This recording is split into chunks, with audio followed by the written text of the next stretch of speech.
Okay, let's unpack this. You know, sometimes a news story breaks and it feels like just the tip of an iceberg, Mm-hmm. hinting at much deeper, much more complex currents flowing beneath the surface. Yeah. It's exactly how we felt looking at the recent headlines surrounding Bamban Mayor Alice Guo. Yeah. Her story it's not just about legal battles. Mm-hmm. It's kind of a modern flashpoint, really illuminating centuries of Filipino identity and that intricate dance between heritage, power, and commerce. What's truly fascinating here, I think, is how her case doesn't just touch on the immediate legal issues or, national security concerns. Right. It really opens a window into the Philippines' unique historical relationship with its Chinese population. It forces us to re-examine what assimilation means and how perceptions of loyalty have actually evolved over time. That's a powerful way to frame it, and it really sets the stage for our exploration today. Our mission for this deep dive is, well, to use these recent developments around Mayor Guo as a lens. Yeah. We want to understand a long-standing, often unspoken perceived distinction in the Philippines. This idea of mixed blood in politics versus pure blood in business among Filipino Chinese. That distinction. Yeah, we'll explore how it was formed, dig into its historical roots, and see how it plays out today, hopefully with some surprising facts and connections that might challenge how you, the listener, think about it. Sounds good. So let's start right there with Mayor Alice Guo. Her case has truly captivated the Philippines. What are the key points you, the listener, really need to grasp about the immediate situation? Well, okay. The big thing is the Manila Regional Trial Court recently took quite decisive action. They ousted Alice Guo as mayor of Bamban. Ousted her, right? Yes, ruling that there was ample evidence showing she remained a Chinese national, not technically a Filipino citizen. Beyond that, she's currently detained. Detained. Yes, for a non-bailable offense-qualified human trafficking. And on top of that, she faces other serious cases for money laundering and graft. It's quite a list. Wow. And then, then a whole new set of revelations started coming out, making it even more complex. Exactly. Beyond those immediate legal charges, the deeper layers of her background started to unravel, revealing some pretty startling accusations, even whispers of her being a Chinese spy. Right, the espionage angle. Yeah, and during the initial inquiries, her evasiveness was just, striking. She couldn't explain basic details about her upbringing. Initially claimed her father was Chinese and her mother. Right, a Filipino housekeeper. That was the initial story. Exactly. Which turned out not to be quite right when they dug deeper. No, it didn't hold up. That really begged the immediate question. Huh. What exactly did the investigations uncover about her background? Senator Sherwin Gatchalian's team, for instance, found that her alleged mother, Lin Wenyi, is actually a Chinese national. Not Filipino. Not Filipino, and she traveled extensively with Guo's father, Jianzong, who is also Chinese, over 170 times in just 6 years. 170 times. Wow. Yeah, a lot of travel. And corporate documents further solidified these links, showing Lin Wenyu, Jianzong, and Alice's supposed siblings, Sheila and Seaman Guo, as co-incorporators in multiple businesses. So, a family affair, seemingly. It appeared that way. And then you had the clear contradictions in her own statements. She claims she was homeschooled by a teacher Rubelin. Right, I remember that detail. Yet actual school records show she attended Grace Christian High School from grades 1 to 3. These kinds of inconsistencies just fueled the suspicions, understandably. And central to these allegations, and a major reason for those national security concerns you mentioned, is her connection to POGO operations, Philippine offshore gaming operators. Yes, the POGOs. What was her involvement there? It seems pretty deep. Her ties were significant, yes. Mayor Guo owned half the land where a massive POGO center was located, and this wasn't just, some small gaming hub. No. It was later discovered to be a sophisticated front for a large-scale scam operation. They were luring foreign workers, mostly Chinese nationals, with false promises of legal jobs. Oh, so trafficking, essentially. Basically, yes. Exploiting them, trafficking them. It eventually led to this huge raid where over 700 individuals were rescued. 700 people. Goodness. It was a major operation. Now, Guo claims she had sold her share of the land along with some high-value assets like a helicopter and a Ford Expedition before her mayoral campaign. Convenient timing. Well, yes.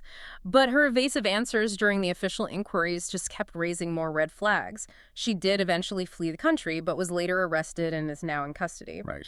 And PAOCC officials, that's the Presidential Anti-Organized Crime Commission, they seem to view her as part of a much larger criminal organization, perhaps even a a sacrificial lamb. A sacrificial lamb, meaning there are bigger players. That's the suggestion, that the true masterminds behind these operations might still be out there at large. Wow.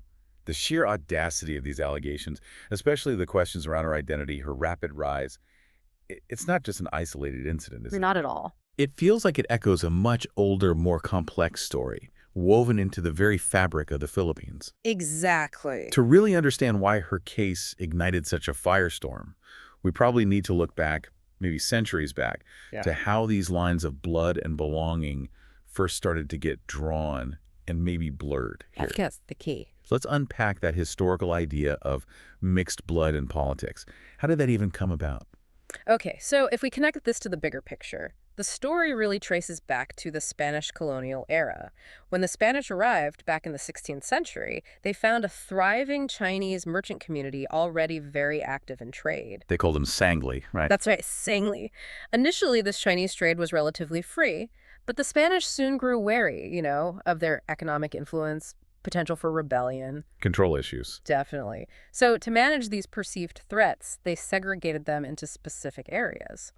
The most famous was the Parian in Manila. It was essentially a walled ghetto for the unconverted Chinese. A ghetto, right, for control and surveillance. Precisely. A place of economic activity, yes, but also constant tension. And it was, interestingly, deliberately allowed to be burned down multiple times when conflicts arose. Allowed to be burned. Wow. But then they had another strategy too, right? They established Binondo. Was conversion the key to this different approach? Exactly. Conversion was absolutely central. The Spanish quickly realized the economic value of the Chinese. So instead of just containing them, they started to actively encourage Chinese men to convert to Catholicism. Okay. And crucially, to marry indigenous Filipino women. This wasn't just about religion, it was very much a socioeconomic strategy. How so? Privileges. Yes, significant privileges. Converted Chinese, and especially their mixed-blood offspring, were exempt from certain taxes, they could choose where they lived more freely, and importantly, they weren't counted towards the strict population limits the Spanish imposed on other Chinese residents. Ah, I see. Their children, these mixed-blood children, became known as Chinese mestizos. They naturally became Catholic, were often educated in Spanish ways, and eventually formed a really crucial, economically powerful segment of Philippine society. And Binondo was their hub. Binondo became the center for these integrated Chinese mestizos, a really vibrant commercial and cultural center where they thrived. It certainly highlights their pivotal role. So these mestizos, they didn't just assimilate, they became economic powerhouses and then somehow leaders. How did that transition happen? Absolutely. The Spanish tax reforms in the 19th century were a real game changer. Tax reforms, how does that affect things? Well, they shifted taxation from being based on ethnicity to being based on wealth. Ah, okay. So rich mestizo, rich Indio taxed similarly. Exactly. Which meant the lines between affluent Chinese mestizos and wealthy indigenous Filipinos blurred significantly. This fostered a potent sense of shared identity and shared grievance against the Spanish. So the mestizos, who had accumulated land and wealth, started identifying themselves more as Filipinos rather than just Chinese mestizos. They saw themselves as distinct from both the Spanish colonizers and also from the newer Chinese immigrants arriving. A new identity forming. Precisely.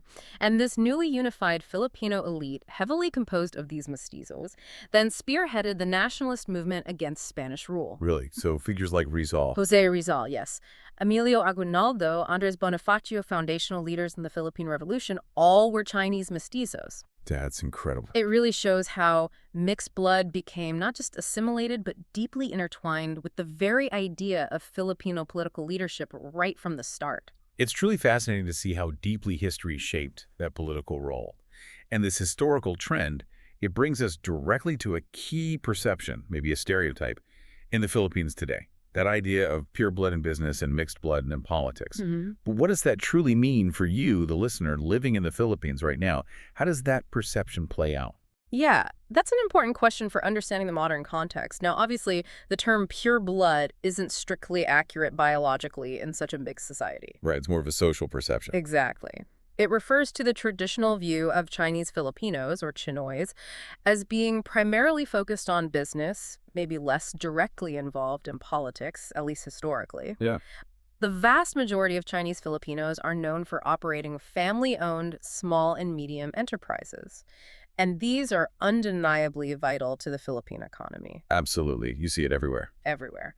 Their success is often attributed to values like, frugality, hard work, discipline, perhaps some Confucian principles, diligence, strong family ties, community networks, what's often called guangxi, Right, those networks. and a long-term intergenerational view of building wealth and business legacy. They're prominent in retail, banking, manufacturing, real estate, deeply integrated into the economic fabric. And they identify as Chinoy, or Sinoy. Generally, yes, highlighting their Filipino nationality while still acknowledging their Chinese ethnicity. They are, unequivocally loyal Filipino citizens. Okay, so that's the business side of the perception. Yeah. How does that connect to the mixed blood in politics idea continuing today? Does that old pattern hold? It really does, quite powerfully. The historical pattern of Chinese mestizos taking leadership roles politically continues right into the present day. So lots of politicians with Chinese heritage. Many prominent political figures, yes. Even if the heritage is several generations back, it's often traceable. This includes several former and current presidents. Like who? Well, Ferdinand Marcos Sr., Corazon Aquino, her Cojuangco family has deep roots in both business and politics, tracing back to Zhangzhou, China. Right, the Cojuancos are a huge name. Huge. The Menino Aquino III, Rodrigo Duterte, and the current president Ferdinand Marcos Jr. all have acknowledged Chinese ancestry. Wow, that's quite a list of presidents. And it goes beyond the presidency. You find Chinese heritage in other influential figures like former Manila Mayor Alfredo Lim, even within the religious hierarchy, Cardinals Himi Sin and Luis Antonio Tagle.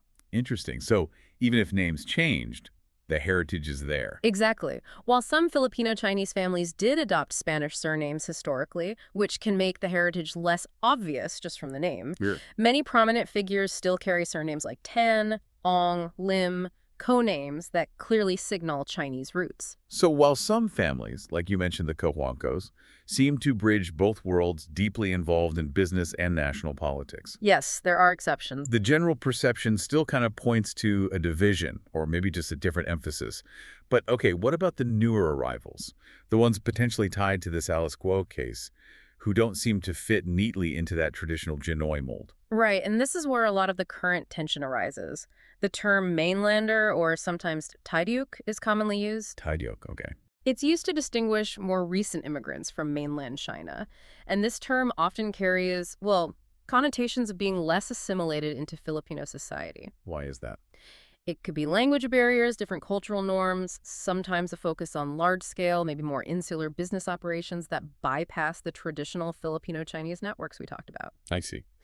And the suspicions around Mayor Guo and these POGO operations, with all the allegations of infiltration, money laundering, human trafficking, even espionage, they really highlight growing national security concerns. The Trojan horse idea. Exactly.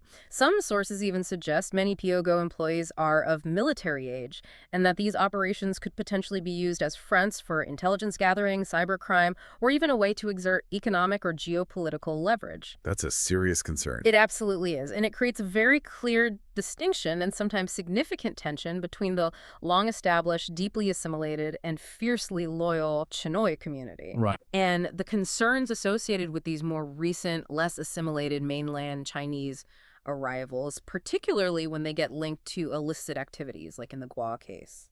So what does this all really mean for us then, as we try to make sense of these headlines and this complex history? Well, I think it means that the relationship between Chinese heritage, business, and politics in the Philippines is just far from monolithic. It's not one simple story. Definitely not. It's an incredibly complex tapestry, woven through centuries of historical assimilation, huge economic contributions, and now these evolving, quite tricky geopolitical dynamics.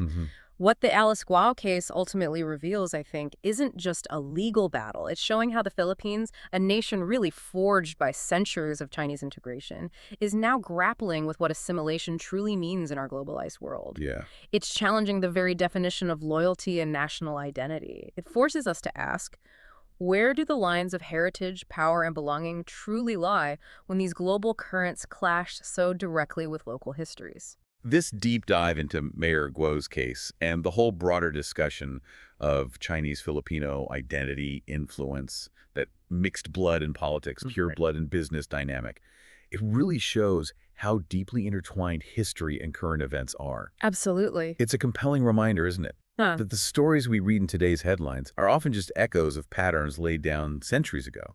Indeed. And it prompts us, I think, to consider how these historical patterns, assimilation, evolving economic roles, continue to shape national identity, political landscapes, even international relations today. Right. It really highlights the delicate balance a nation has to strike between, say, welcoming foreign influence and investment and safeguarding its own sovereignty and security. A very tricky balance. And as you, listening, think about all this, what stands out to you, maybe consider how this really intricate interplay of heritage, power, identity, and economics might continue to shape the Philippines' future, especially perhaps in its delicate balance of domestic stability and its position in the wider geopolitical landscape.